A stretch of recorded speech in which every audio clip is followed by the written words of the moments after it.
기타 소득에 대해서 이번 시간에는 설명을 마무리 짓도록 하겠습니다.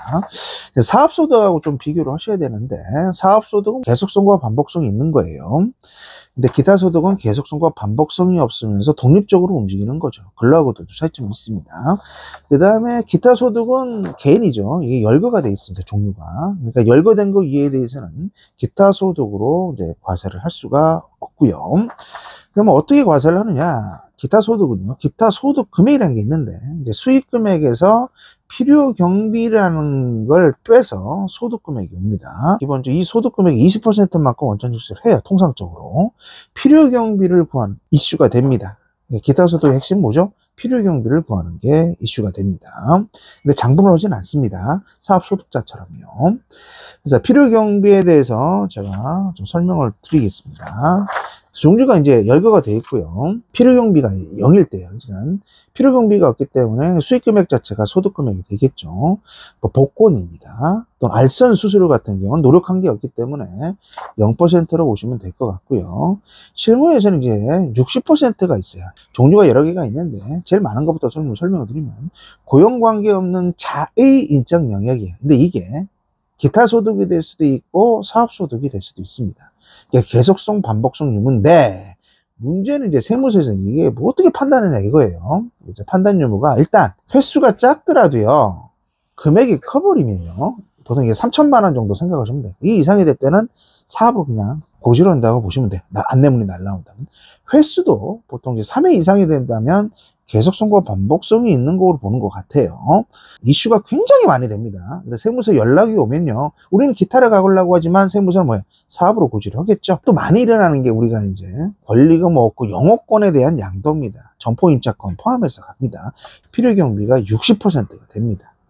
그러니까 고용관계가 없는 계속성과 반복성이 있는 인적 영역과 영업권 등에 대해서는 필요경비가 60입니다. 그럼 예를 들어서 1억을 받더라도 필요경비가 60이니까 소득금액은 얼마가 되는 거예요? 자, 4천만 원이 되겠죠. 그럼 4천만 원의 20%니까 800만 원이 됩니다. 그래서 필요경비가 60%는 금액에 대해서 8%를 원천 징수한다. 지방세까지 하면 8.8입니다. 보통 이제 권리금 양도하시는 분들은 원천 징수가 끝나는 줄 아는데요. 거의 다 그래요. 5월달에 정산을 치면 반드시 납부가 나올 확률이 커요.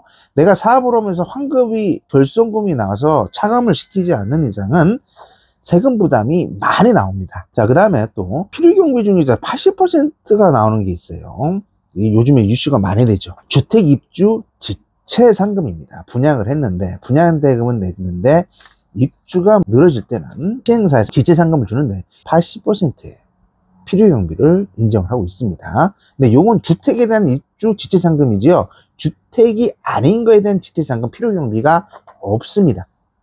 자, 그러면 오피스텔이 이제 문제가 되는데, 이 오피스텔 주거용 오피스텔도 있잖아요. 주거용 오피스텔 포함해서 모든 오피스텔은 필요경비가 0입니다. 주택법상에. 그 다음에 자, 서완화 골동품, 요거는 이제 자, 양도 금액이죠.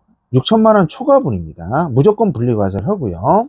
소화골동품인데 얘는 자, 호당 6천만 원이고요. 양도가액이 1억 원 이하는 자, 90% 필요경비를 하고 1억 원을 초과할 경우에는 80%만 인정이 됩니다.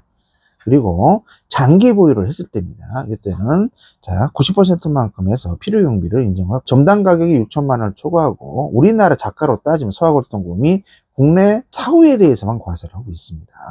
필요경비가 자, 1억 원 이하는 90%고 1억 원 초과할 때는 80%가 되고요. 장기 보유할 때는 필요경비가 90%가 됩니다. 그다음 또 이슈가 되는 게 종교인인데 이 종교인과 관련되는 게 근로소득으로 과세할 수도 있고 기타 소득으로 과세할 수도 있는데 필요경비가 근로소득공제처럼 공제율이 있습니다. 20%에서 80%까지 있으니까요. 종교인에 대해서는 별도로 필요경비율이 있다 보시면 될 것 같습니다. 자, 이러한 기타 소득에 대해서 우리가 원천 징수는 제가 설명드린 대로 기타 소득 금액의 20%를 원천 징수를 합니다. 원칙성으로. 근데 참고로 복권 같은 경우에는 당첨이 됐을 경우에 당첨 금액이 3억 원 이하는 20%인데요. 3억 원을 초과할 때는 어떻게 돼요? 30%가 됩니다. 그리고 얘는 무조건 분리과세 기타 소득이 되고요. 그 다음에 우리가 자, 노란우사 연금저축이 있잖아요. 연금저축을 해서 이제 가입을 하다가 연금으로 수령하면 되는데, 자, 말씀드린 대로 중도 해지를 했을 때입니다. 자, 중도 해지가 됐을 경우에는 15%만큼에 대해서 원천 징수를 합니다. 그러니까 부득이한 사에는 자, 뭐죠? 12%가 되는 겁니다. 그래서 이걸 좀 주정을 하시고요. 기타 소득금은 제가 말씀드린 대로 소득 금액 기준으로 해서 얼마에 300만 원을 넘길 때는 타소득하고 합산을 한다는 거 반드시 유념해 주시고요.